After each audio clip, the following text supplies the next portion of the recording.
Bien, bonjour et merci à vous d'être ici, présent. Gros bisous à tout le monde. Ça va se passer sous de bonne augure parce qu'aujourd'hui on est le 16-8. 16-8, 168 en guématrie. Ça nous donne Jésus le Christ, alors je pense qu'on est bien protégé. Parce que bon, Christ n'est pas un patronyme, hein, tout le monde le sait. Je vois que Plantard est déjà sur scène. Donc il va nous parler de Rennes-le-Château à l'ère moderne, puisqu'on moderne, actuelle, 2014. Hein. On va faire un point là-dessus.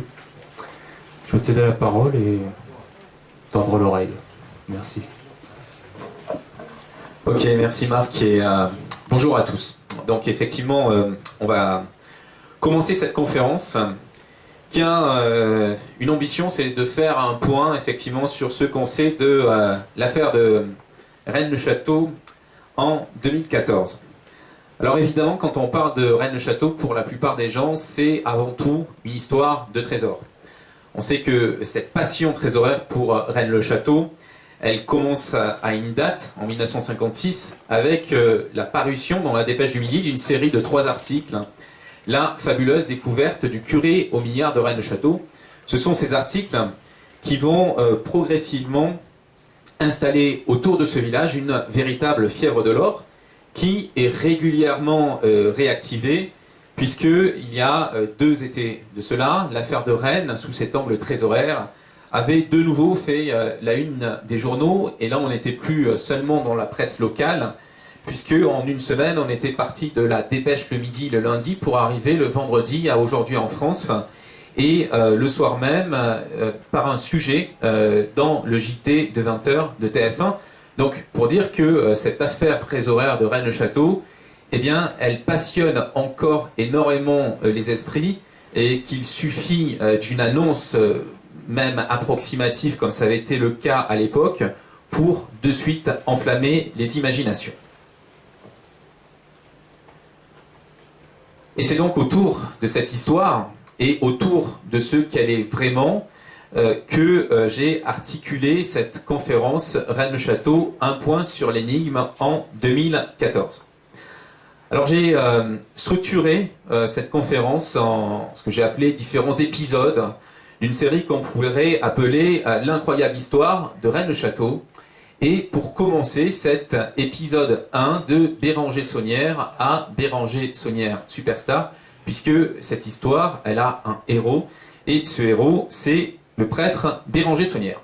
Alors ça commence un petit peu comme dans un conte de fées, et ça commence pas très loin d'ici, dans un village que je pense la plupart d'entre vous connaissent, c'est le petit village de Rennes-le-Château.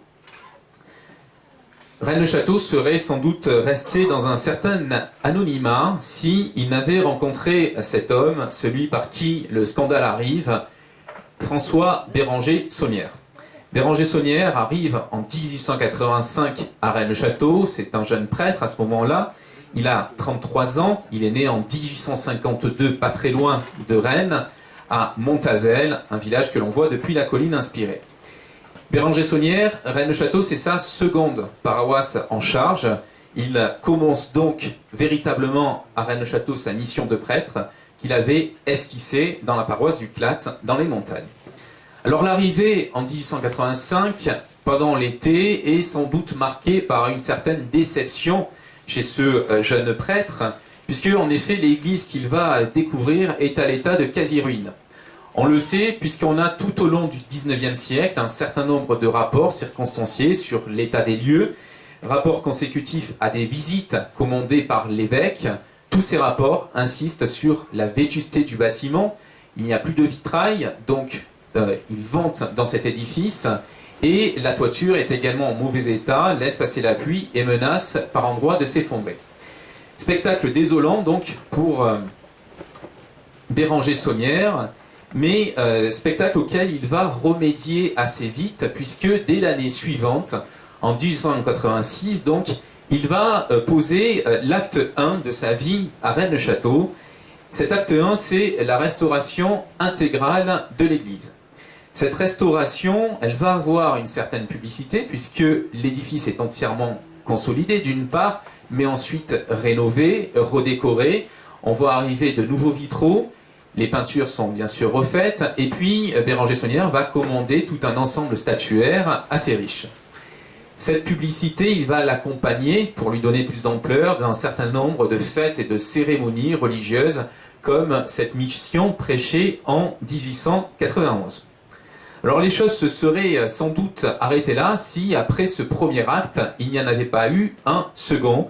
Et ce second acte de la vie de Béranger Saunière à Rennes-le-Château, c'est l'édification de ce que j'ai appelé le domaine mystérieux.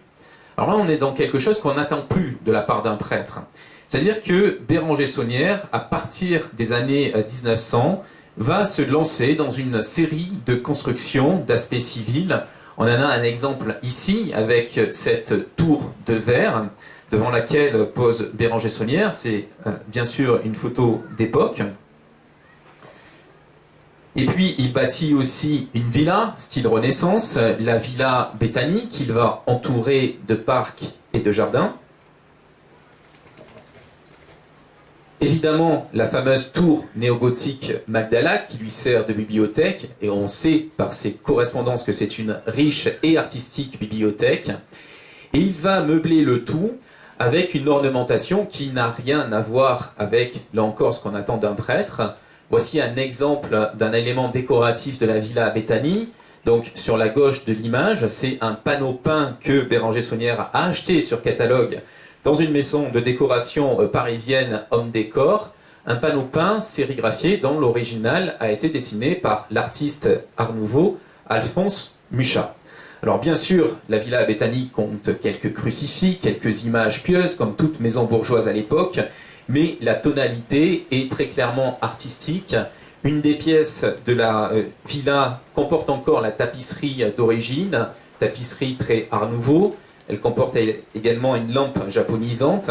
Et puis Béranger recevait, bien sûr, dans cette villa, il recevait notamment ses amis, les sabatiers, qui sont une des grosses fortunes industrielles de la ville de Carcassonne, à l'origine de la Micheline, une des liqueurs très en vogue à la belle époque. Alors ce train de vie, il ne va pas plaire, on peut s'en douter, à la hiérarchie du prêtre. Et à partir de 1909, c'est-à-dire à partir du moment où le domaine mystérieux est complètement terminé, bâtiment et décoration intérieure, eh bien l'évêque, assez hypocritement, va chercher à mettre la main sur ce domaine et il va nommer Béranger Saunière dans une autre paroisse, la paroisse de Coustouge, très éloignée de Rennes-le-Château. C'est un coup de bambou pour Béranger Saunière qui apprend la nouvelle en janvier 1909. Il va mettre quelques jours à s'en remettre et sur les conseils de ses amis, il va décider de se battre contre sa hiérarchie, va à partir de là commencer un procès sans fin avec l'évêché de Carcassonne. L'évêché va communiquer à l'égard de Béranger Saunière un certain nombre d'avis négatifs dans la presse religieuse. Béranger Saunière va faire porter le procès jusqu'en cour de Rome. Et en 1917, lorsque Béranger Saunière meurt, eh bien, le procès n'a pas trouvé d'issue. Aucun des deux partis n'a pu triompher l'un de l'autre. 1917, donc, c'est la mort de Béranger Saunière.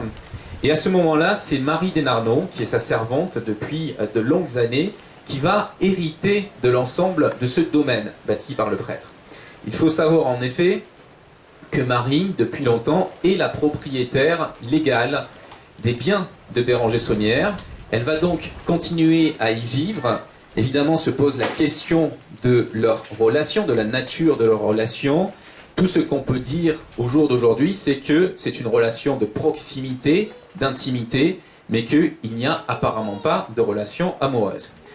Une des traces de cette intimité, c'est cette dédicace que j'ai mis en exergue en haut de l'image à ma fidèle Marie de Magdala. C'était un des surnoms que Béranger donnait à Marie Desnarnaud. Il l'appelait aussi, dans certaines de ses correspondances, ma petite Marinette. Alors cette vie hors du commun, elle n'a pas été sans frapper les villageois. Rennes-le-Château, à l'époque, est un village pauvre, paysan. Évidemment, un prêtre qui dépense autant d'argent et qui mène un tel train de vie, Ça fait jaser, et très vite, les villageois ont supposé que leur prêtre avait trouvé un trésor dans l'église. La première attestation littéraire de cette rumeur, on la trouve en 1936 dans ce livre « L'itinéraire en terre d'Aude » de Jean Giroux. Jean Giroux est un médecin carcassonnais, il réalise un voyage dans la haute vallée de l'Aude.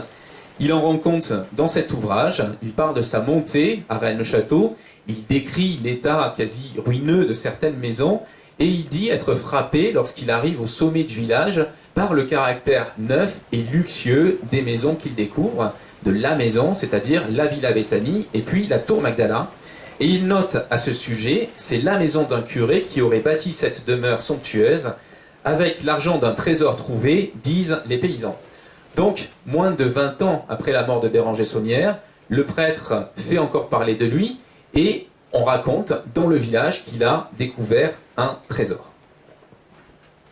Alors il va falloir attendre quelques années de plus pour que cette rumeur s'amplifie et sorte hors du village. L'amplification de cette rumeur, elle a un artisan, c'est Noël Corbu. Noël Corbu arrive en 1945 dans la région. Il s'installe d'abord du côté de Bugarache et par l'instituteur de Bugarache, René Guillain, qui a été précédemment instituteur à Rennes-le-Château, qui a été hébergé par Marie Desnarnaud, eh bien il entend parler de la rumeur du trésor de Rennes et il va décider de monter, voir de quoi il en retourne. À cette occasion, il va rencontrer Marie Desnarnaud. Très vite, la famille Corbu et Marie Desnarnaud se rapprochent et l'été suivant, eh bien, Marie va instituer Noël Corbu comme étant son légataire universel par testament holographe. Un testament étonnamment signé le 22 juillet, jour de la Sainte Marie-Madeleine. Corbu va hériter, donc à la mort de Marie dans les années 50, de cet ensemble, et ayant besoin de se créer dans la région une source de revenus, il va décider de transformer le tout en hôtel-restaurant, c'est l'hôtel-restaurant de la Tour. Mais bien évidemment, se pose très vite un problème. Les clients ne sont pas nombreux à l'époque à Rennes-le-Château et il va falloir les attirer. Corbu va voir dans la légende du trésor qui gravite autour de Béranger Saunière une opportunité. Alors que cette rumeur trésoraire restait très vague, on parlait d'un trésor trouvé sans lui donner ni de nom ni d'image, eh bien Noël Corbu va inventer ce trésor, il va lui donner une consistance. Et pour ce faire, il va s'inspirer d'une légende trésoraire voisine de Rennes-le-Château, c'est celle qui encadre le petit éperon de Planchefort, situé à quelques kilomètres seulement du village, à l'entrée nord de la vallée de Rennes-les-Bains. Depuis longtemps, les paysans, là encore, évoquent le fait que sous cet éperon se trouverait un trésor extraordinaire. On en a une belle attestation littéraire dans le voyage à Rennes-les-Bains de Labuisse Rochefort, édité en 1832.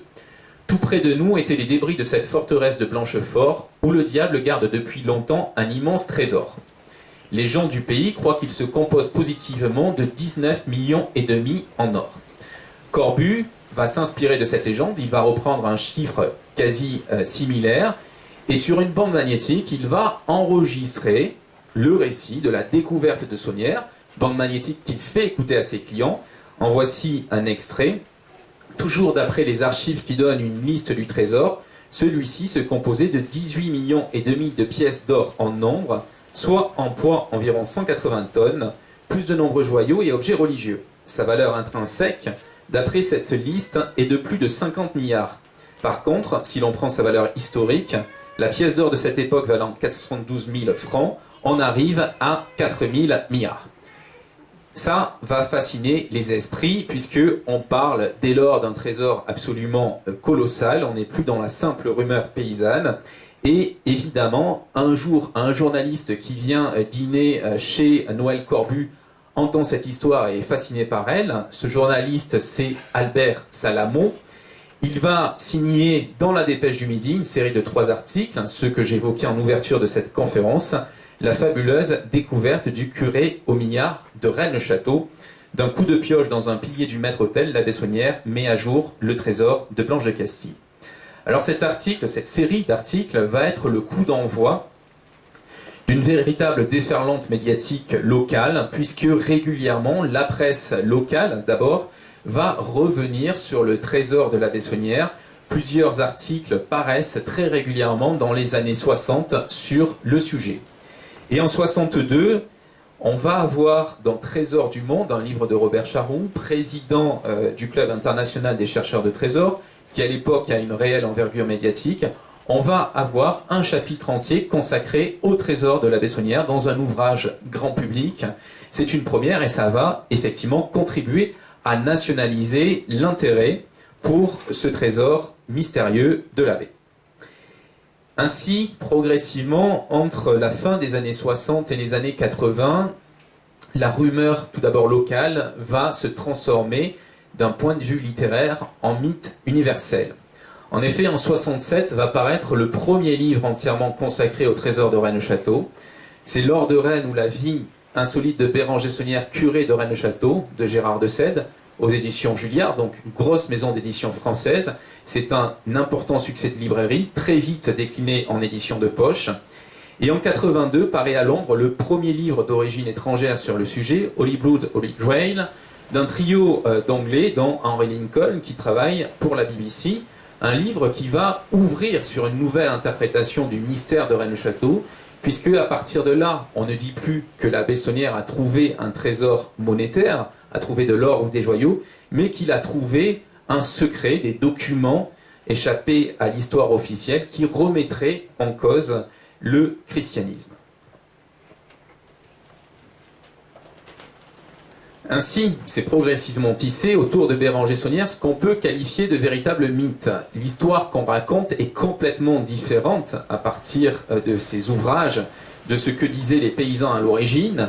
On explique aussi bien chez Gérard de Sède que dans les lignes sacrées que Béranger Saunière, à l'occasion de la restauration de l'église, a trouvé des parchemins, que ces parchemins présentaient des anomalies, qu'il les a montrées à son évêque et que son évêque lui a conseillé de se rendre à Paris, à l'église Saint-Sulpice, pour y rencontrer certains prêtres gravitant autour de milieux occultistes versés dans la cryptographie.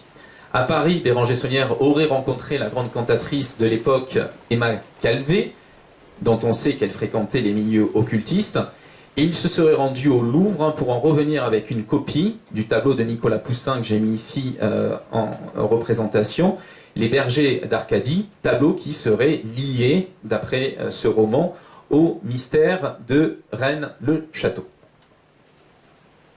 Alors évidemment, sans vouloir jouer les sceptiques, quand on regarde toute cette chronologie, qu'on met les choses en perspective, on a quand même l'impression sérieuse que les faits ont été exagérés et déformés. Et donc se pose une question au centre de l'épisode 2 de cette incroyable histoire de Rennes-le-Château, trésor ou pas trésor ?